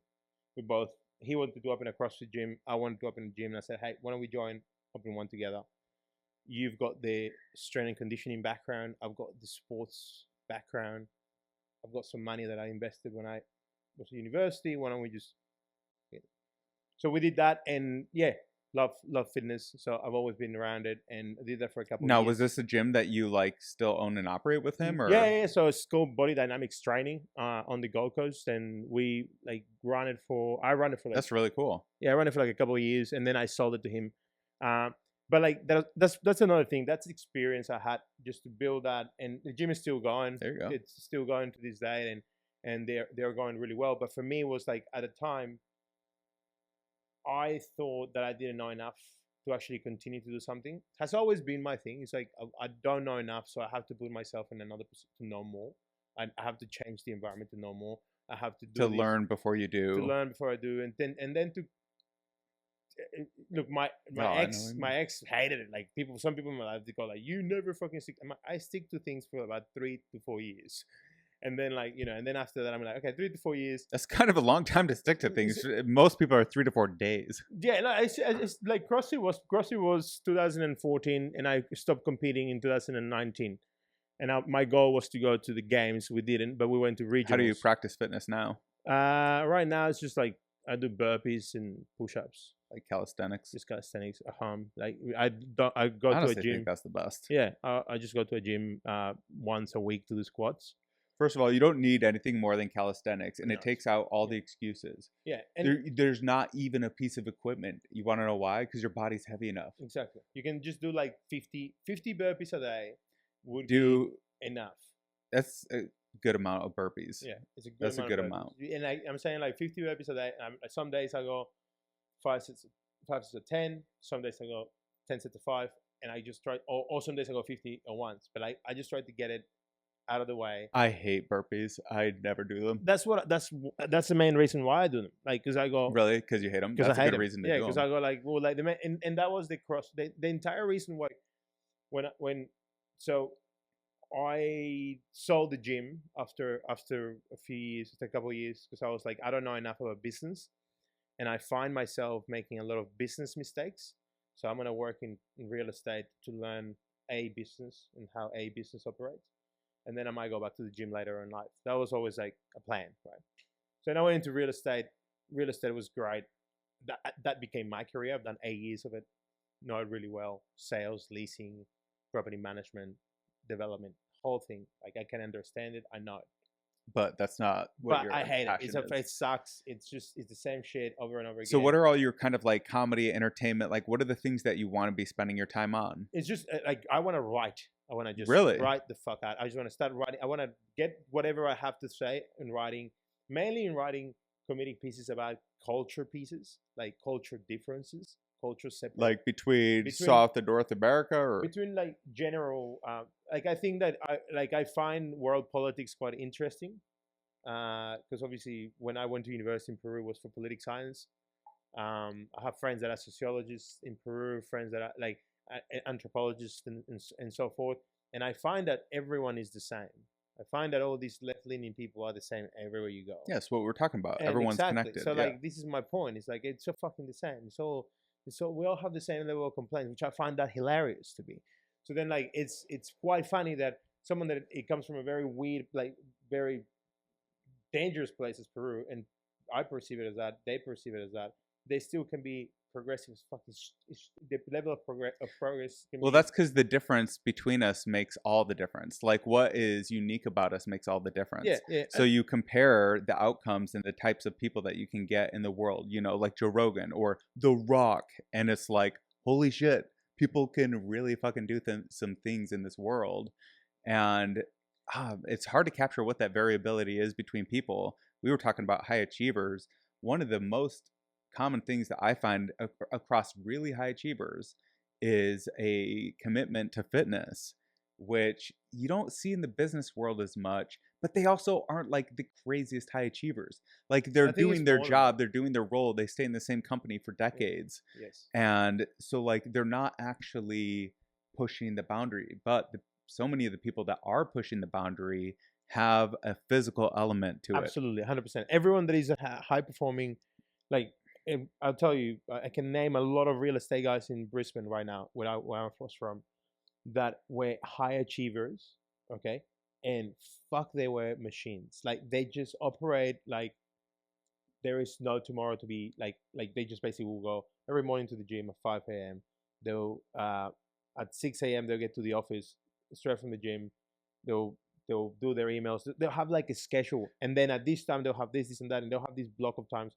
But like fitness is in there, and it's not like mild fitness. It's like hard fitness. It's hard fitness at the start of the day, and it's usually. But I think it's just the hardness of it. It's just having something that makes you feel vulnerable, that you don't want to do, that you have to do. It's like getting up on an open mic in front of a room full of comedians that you don't know. It's very similar, actually, in that way. It's just that you know, like you that feeling before you kind of go, don't really want to do this. No fuck, I'm gonna go do it. Oh, we're doing it. Okay. Am I fucking? Why did I quit my job? And you're gonna, what the fuck am I? But then you go, this is what. But then you do it, and then you do it, and then you come outside and you go like, this was the fucking funnest thing I've done today, and this is the reason why I do it. And I got and that's all I care about. And like, you can just go out and you be like, okay, relaxed. I need to ride more. And then you look at your mistakes, and then you go, okay, did that work? Yes. And then I'm gonna have something to listen to later. And like, I'm trying to start filming myself more. I record myself a lot. I film myself a lot. But like when I'm talking about CrossFit, right? I studied CrossFit. If you look at the first videos I posted on my social media on CrossFit, I look mentally challenged.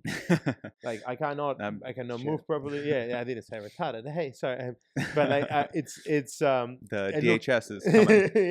The HR, Ministry of Truth. I haven't said you it's that's for everyone in the HR. But it's I'm not going to edit that out. Please leave it in. I want a clip.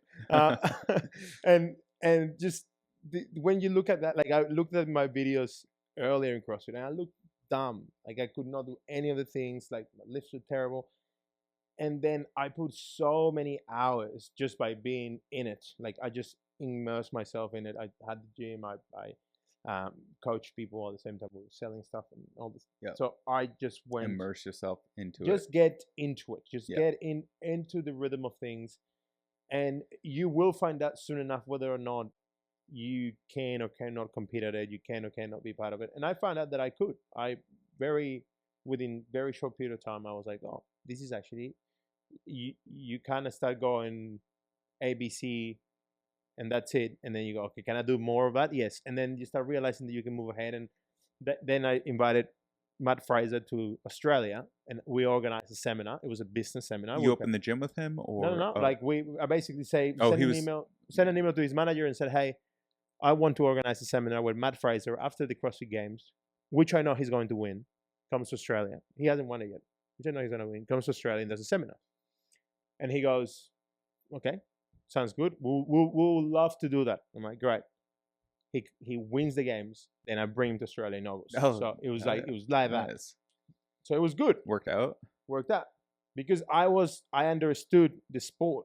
I was following the sport, and I was like, these guys are good players, and I love the sport. I was involved in the sport, and it's like, and the reason why we did that with Matt was Matt is it's his work ethic was paired to none, like second to none. Like I would just watch him train and be wow. Like he was on holiday and his fitness was just out of control.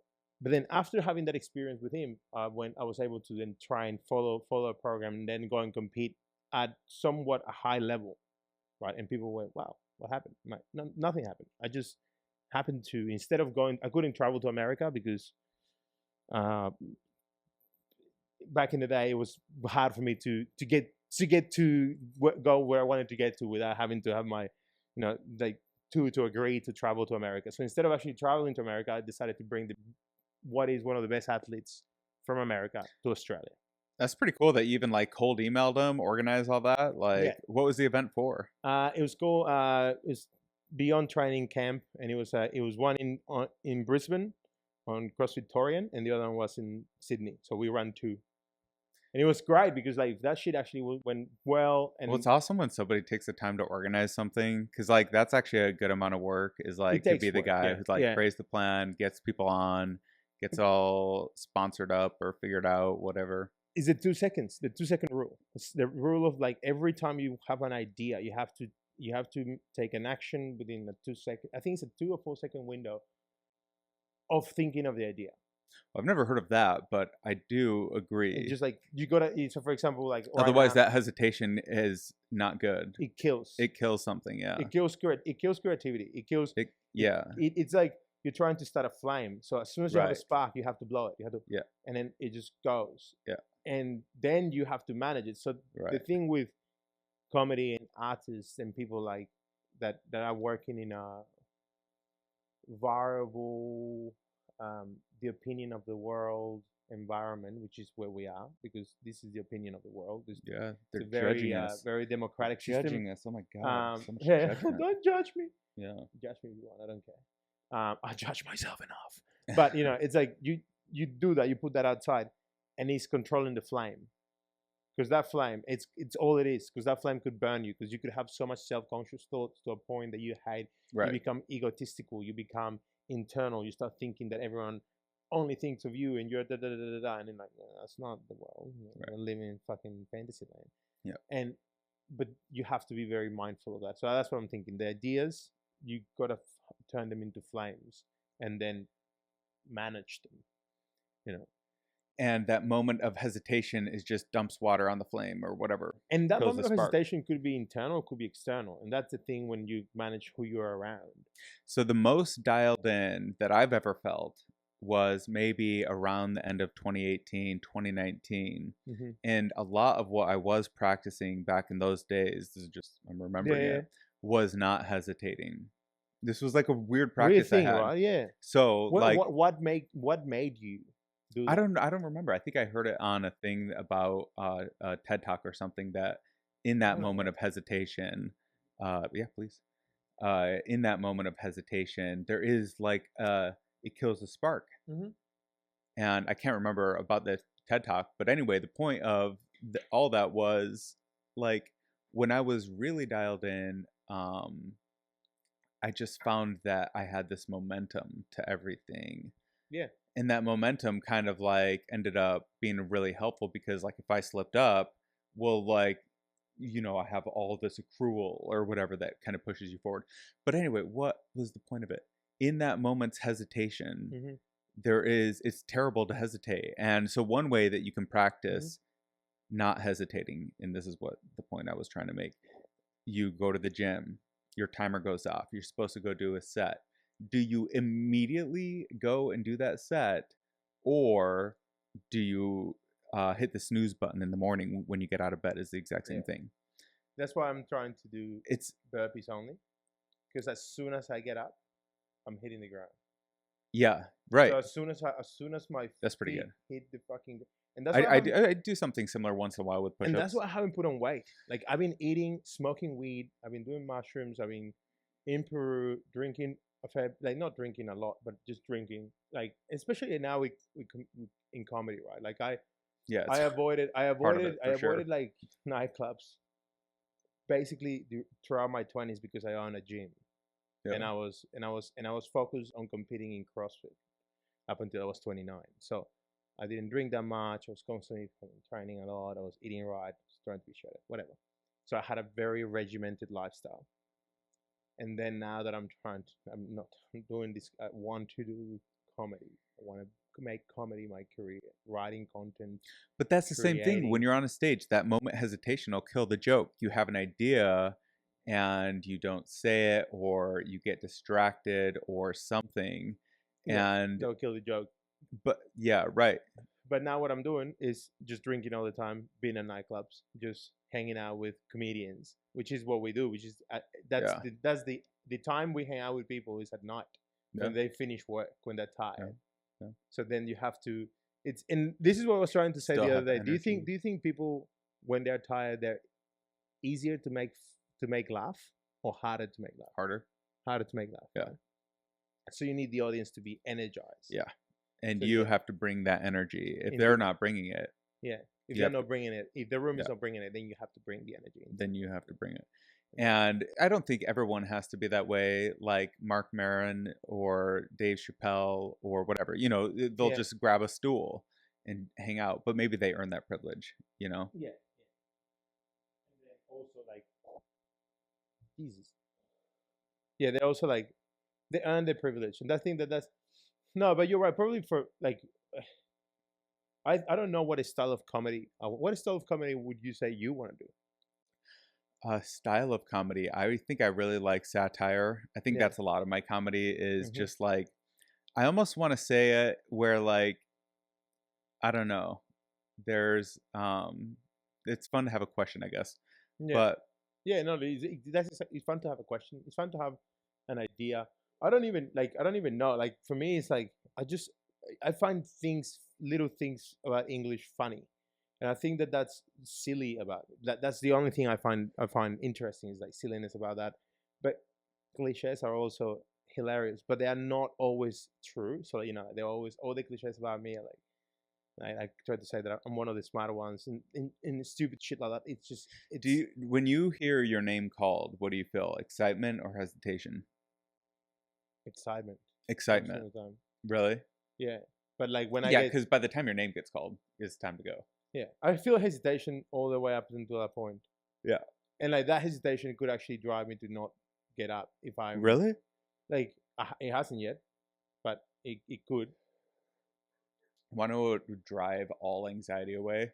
I usually just go fuck it and then just bite it. That does too. But just saying fuck it drives anxiety away. But also, what if you just knew that every fucking Tuesday at 7:30 p.m. you're Yeah. gonna go to that mic and you're gonna say words? Oh yeah. Like yeah. all anxiety goes to zero. Discipline of it. Absolutely. Not zero, but you know, like reduced by half. For me, it's more about I feel in debt of doing something good all the time, even though I know, like you know, I just feel like it's the time. It's not just my time; it's their time, and I value people's time. I value your time. I value the people that are sitting down Me there. too. So if I feel like I haven't put enough attention of work of what I was going to say prior to getting up, I feel like it is Yes. not. I feel like I am doing them a disservice. That's true. And I don't want to get up. But at the same time, sometimes You just want to riff.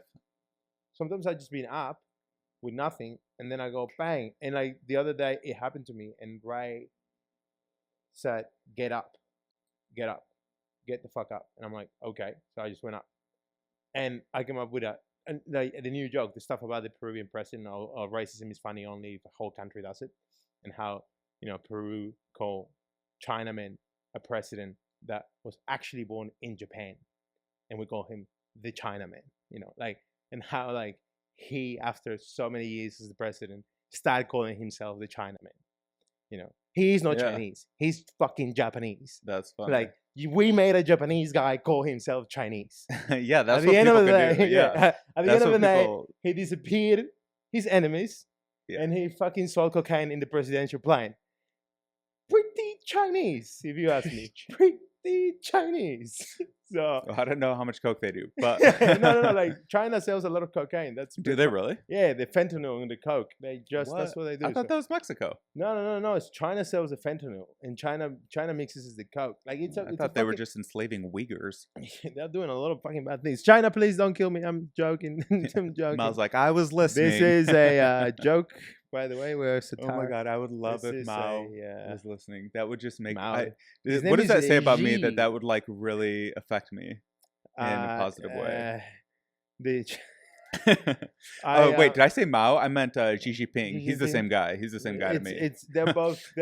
Yeah, it basically it's different like, different games, different players, different times.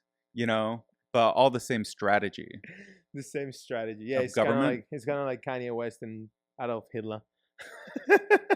Different timelines, different people. What was Hitler? Yeah, yeah. What is up with the anti-Semitism? We were talking about that. Fuck yeah, I don't know. Yeah. I mean, he makes sense. Not just. Well, yeah, they I mean, are. good shoes. Hey, They do control everything, but it might be because they're actually better. They do. Like it's. Have you seen the one when he's like coming Wait, out? by the way, by control everything, I know there's like a lot of anti-Semite stuff or whatever happening. Yeah, no, I like it. I don't know what that means. Like, I'm not saying they control anything. I'm just saying that on a lot of categories, they are represented. And the only reason it sticks out in my mind is because of Mormons. There's more Mormons out there. You never hear of Mormons doing anything. That What is Mormons have you ever heard of? Mitt Romney? And then he didn't do. He really. He didn't do anything. much. He fucked failed up. at being president or whatever. And That's he created this slogan, "Make America Great Again," and Did he? lost it to Donald Trump. That's awesome. There's no way that's true though. Yeah, I'm pretty sure that is true. I'm pretty sure I watched, and fact check me, but I'm pretty sure I watched this documentary because I was watching it for the Trump persona I did. What? You're gay. But the fucking documentary said that Donald Trump waited until Mitt Romney lost the election, and then he saw his slogan, which is "Make America Great Again." And he's like, "That's such a good slogan. He didn't do it service. That's he didn't do it very awesome. well. So I'm gonna take it. He lifted and his I'm gonna material. Fucking He did it better. He did it better. yeah, he did it better. And he fucking he trademarked the thing. He literally stole it from him. He's such an he did it American better. hero. He's like everything that I love about this country. He's like he sees like in New York, in New York, there was this building, shitty old building, and he was like, I want to build a tower on top of a tower without taking that tower down. And he's like, Yeah. how do you do it? I'm going to buy the air. He bought the He's fucking air. He created the first contract in New York to buy the air rights to a tower and then build a fucking 52, 72. He's a Stop. great figure of our time. We're lucky He's to just live. a genius. I And, don't. like, That's what all this hate.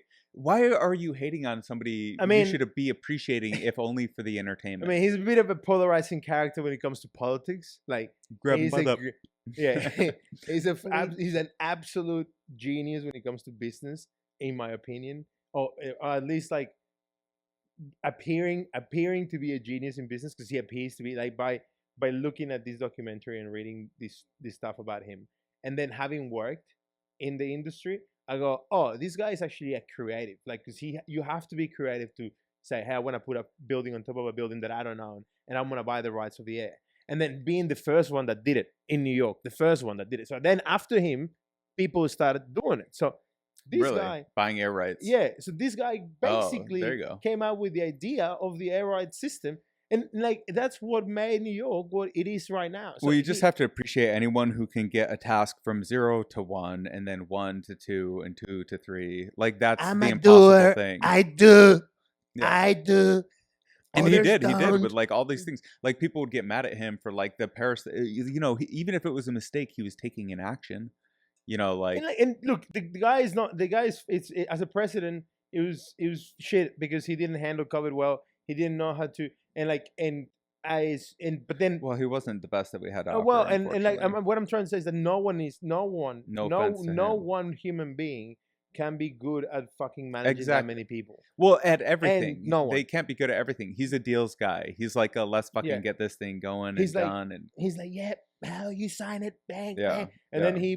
but he a lot of the thing that people don't know is that he was surrounded by a lot of good women.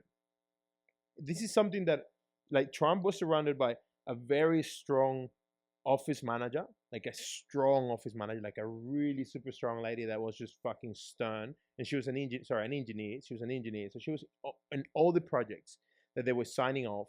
She had to review them, and he trusted her like with his life because he knew Wow. that she was like a woman. He was like, a woman in construction, unheard of. You are a killer. He called her a killer, and because she signed all the contracts with all the contractors, she reviewed all the stuff.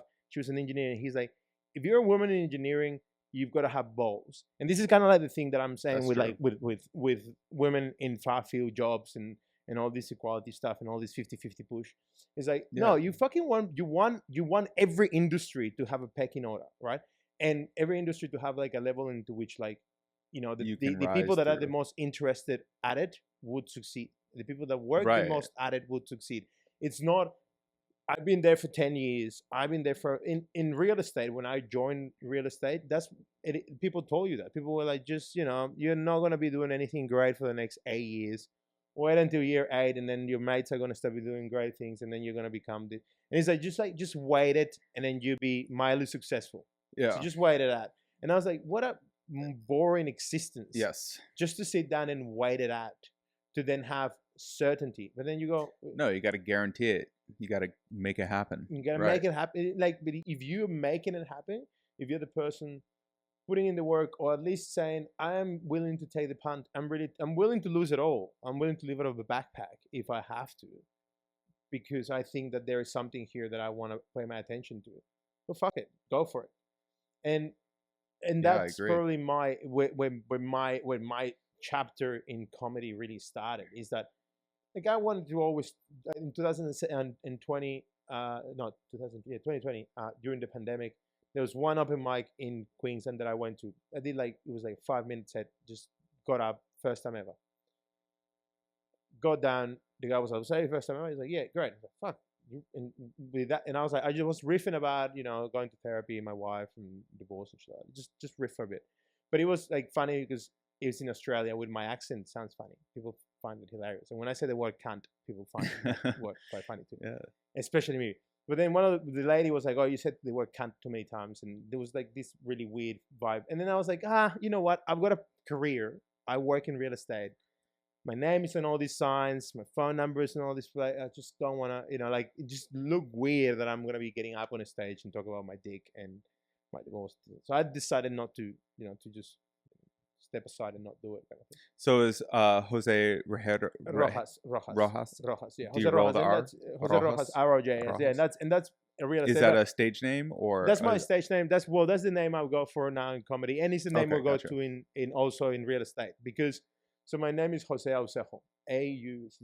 You find it. I'll put it on my Instagram. But yeah, that's my name. That's my dad's name as well, which he was the mayor of the city in Peru. But it is good to have like a layer of protection against your identity, because yeah, you know, but it's one of those things that if South you're applying Americans for a job, they can just find whatever you're doing, and maybe they don't like what you're doing. Yeah, that's true. But I like, don't you know know. what? The Could better be. option is not to have a job ever. And Well, it could be. Some jobs are cool. no, fuck that. I Some don't wanna jobs are fucking cool. No, fuck that. I don't want to. Like, if someone, like, this is the thing. If someone, like, now What if you could work for YouTube? Yeah, but like, if I have to work for someone that would just limit my free thought outside, like, for example, comedy, right? Comedy it's an art, and we're being wild. Like, if I'm being a painter and I paint, I don't know, a fucking guy beheading another person, people go like, oh, that's an artistic choice. What a beautiful thing, right? You're an artist. But like, if I make a joke about a guy beheading a person, I'm a piece of shit. It's like, you know what I mean? Like, it's like The censorship, is that what yeah, you're the concerned censorship. about? So like, Yeah. at the end of the day, I'm like, if my employer is going to censor me, if my employer is going to be like, oh, I don't want to hire because of this, I don't want to work for that person. They want to do the best thing for the viewers and the creators that makes the most amount of attention. They want to capture the most amount of attention, sell the most amount of ads. We're all just trying to sling ads, right? Yeah. Come on. Yeah, true. Whoops. But like, at the end of the day, well, yeah. I didn't know until just now. But yeah, we are just trying to sling ads. That is Yeah, true.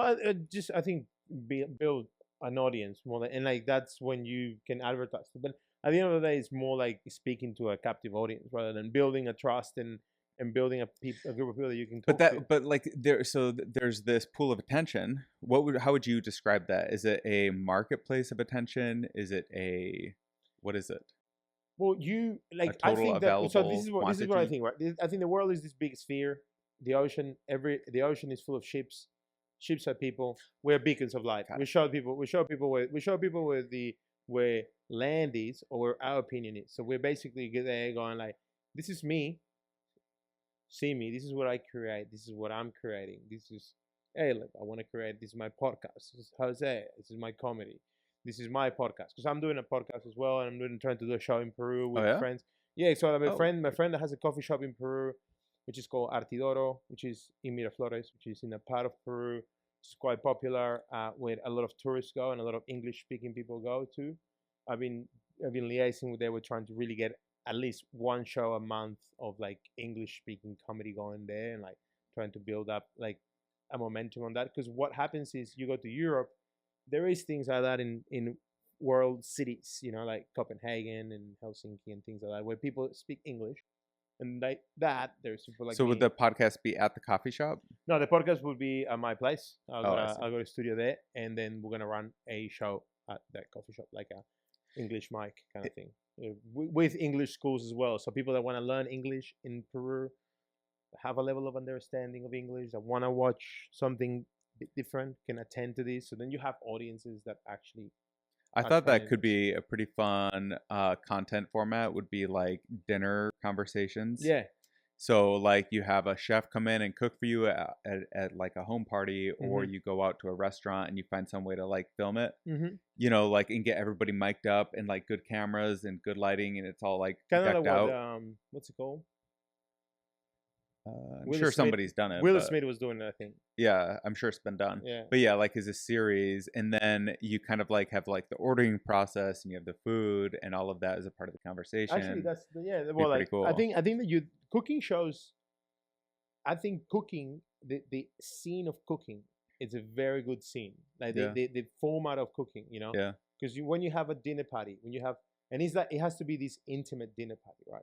Because you think about it, you can have a big dinner party. No, it doesn't work. no, It has yeah, to be right, four people. It has yeah, to be two right, couples, right? right. Like two couples. You, your wife, or you, your girlfriend, and your best friend, his girlfriend, and the Probably four people max that, four, yeah. yeah, like four people that can shit on each other, like can go back and forth, right? You can have a mix of people. You can have, you know, like two and two, whatever. But the format is so great because people are cooking for you, so that basically two of them can be the guests, the other Yeah. two are preparing the meals. You can swap. Perhaps a couple does entree or like the first the first meal, and the other couple do the dessert, and they both pair up. Well, and it would be yeah, Yeah, like yeah, a but you nice have that. pairing, But it's just like sharing, breaking bread, which is like the which element is of like, another, it's just a good human thing yeah, actually. More yeah, than anything else, is like we're all human. We all always broke bread, right. always sat down to eat, whether we were Probably most always in front of a fire, but in most always with others, and and always most with most always with others, women and breaking men, most bread, yeah, exactly, for real. for real. And I think that that's like it's why I like comedy, is because comedy is so old. It's speaking to people, it's standing in front and doing that. It's clearly the Last bastion of free speech. absolutely, but also it's clearly like something that it's worth pursuing because it's hard. It's Yeah, really hard. yeah. It's to be really good to watch. Like I watch guys like Casey Rocket, like just fucking. I don't understand those guys. Like I go so Talk funny. about bringing energy, Like talking about like just setting a vibe getting a room and of just in going. the frequency, and be like, here's your frequency. You're gonna stay with me here for But a then while. there's there are other guys as well. Like, you know, they're just guys with simple, like Jack. I like Jackswell Stoltman. He's really good. You know, his joke writing ability is really good. He reads a lot. He's very lyrical. And I've been watching him closely because we've been hanging out a bit. So he reads a lot of literature, and I like reading too. So I've been reading more about how to write because I want to get better at that. That's where I think I will lack always, as being English as a second language. So I will always focus my attention on how to be a better creative writer. Do you think the way to be a better writer is to read more? Yeah. So that's what I've been doing. I've Yeah. been reading. I've been reading Right. books And just about like reading deeper books about writing. things. That's what I've been doing. Well, yeah, but I guess that's good too. Technical. Yeah. So Right. like, for example, Stephen King Right. has. Especially if it's a different language, you need a lot of Stephen King has a really technical good book about information. writing. Yeah. No, and that's all those books about writing. They give you like. They give you mainly tools and the better use of verbs, how to use more complex verbs to create more creativity around a word or a certain topic. So I've been doing a lot of that. Like I get stupid when I like something. Like I get dumb. Like when in the sense that I get stupid interested into it. Like to the point that nothing else matters. Like when I did that with CrossFit, I did it to the point that nothing else matters. I brought the fucking champion of the world from the other side of the world. I paid. Yeah. I said like, I'll fucking pay you money That's to cool. come here. Like I don't like. I was like I will. It was my dad had just passed away. So my dad passed away. I had a version of an inheritance, which wasn't much, but it was something. And I was like, what do I do with this? And I remember my old man always told me, whatever you do, you spend your money on experiences that will provide you with a different perspective. That Yeah. was his. And like, if I will remember something that he said, That is the best use of money. That is the absolute best use of money. And that's all you do. Obviously, he was talking about prostitutes, but you know, well, that's second best. like, I mean, he was good at that. But that shit, it's But for with real, me. money should be used to liberate your time and create experiences. Yeah, exactly. And like that's all it is. It's just like it's just like dad passed away, and that's why you should generate as much money as you possibly can. 100%. And but it should not be your main, but it should not be your only focus because it can be very soulless. This is what I'm saying. Is that it can be very self-destructive. Like it's chasing money, which is what a lot of people can't do. ever be you can ever the get goal more because or like, you always want more. You always raise your level of interest. You always raise your interest. It just has to be a natural outcome of your lifestyle. It's just got to be something that you don't pursue, but it happens because you're doing something that you already. Yeah, like you went to this college and you did this career and you studied this subject and you interned at this place and now you got the job. And like, that's the ladder way. That you're on basically on a ladder, and that's fine. Yeah. If you want to be on the ladder, that's okay. No one is judging you for that, and I think that people should have the right and the freedom to do that. But because I have cousins of mine that are doing that right now. It's the safest option. Yeah, and no, but I have cousins of mine from Peru that have moved to Germany. And they are doing that in Germany, and they are the happiest they've ever been because they go, we saw normality. Peru was so up and down. We never had a normal scale in the country. It was always boom and bust. I gotta pee.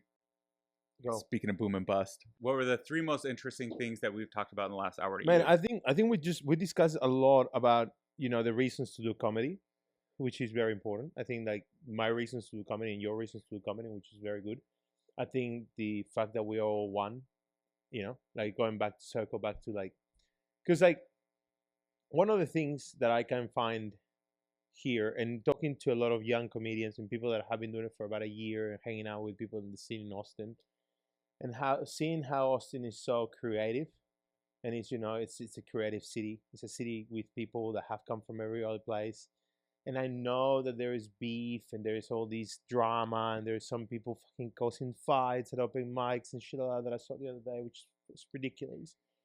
Because it's like you're trying to make people laugh and then you're like causing like a scene in which like you are being dramatic about something. Like it's just about having a physical altercation or something, assaulting someone. It's like a guy being young, dumb, stupid. And it's just squabbles. It's gonna happen. Like it's gonna happen. But like it's gonna happen in everything, and it happens in a group of wild people, which is comedians. Yeah, most people, especially so. Is somebody who'll just like say shit. But like I always think that those things, are also a matter of age as well. I don't see many people fucking in their 30s or the 40s trying to hit each other. Yeah. I had a guy the other day like come up and like be like, "Do you want to fight me?" And it's like, first of all, I immediately think you're going to attack me with a knife. So, like, that's everywhere my brain is at. Yeah. Now, secondly, what do I have to gain from fighting you? Like, is this $1 million boxing match or whatever they do? Like...